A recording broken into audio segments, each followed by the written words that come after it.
In 331 BC, Alexander the Great faced an army so large the Persian king had personally flattened the battlefield to give his chariots more room, and Alexander's response was to attack before sunrise.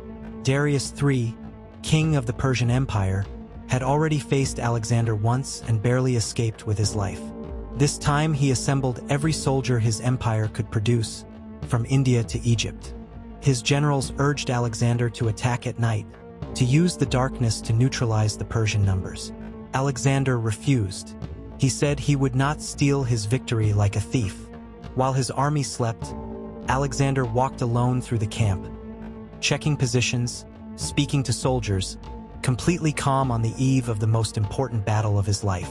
At dawn, he launched his attack, but at an angle, deliberately pulling the Persian line sideways until a gap opened in their center. It was a trap disguised as an assault. Darius launched his scythe chariots, bladed wheels spinning at full gallop toward the Macedonian lines. The Macedonians simply parted, let them through, and closed ranks behind them.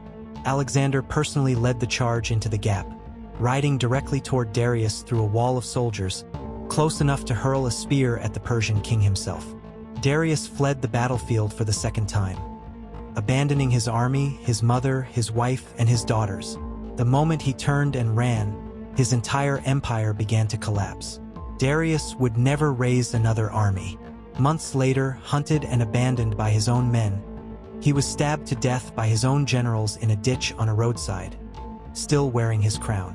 𝐌𝐢𝐥𝐥𝐢𝐨 lasted one afternoon. By sunset, the Persian Empire, the largest empire the world had ever seen, had ceased to exist. Alexander was 25 years old.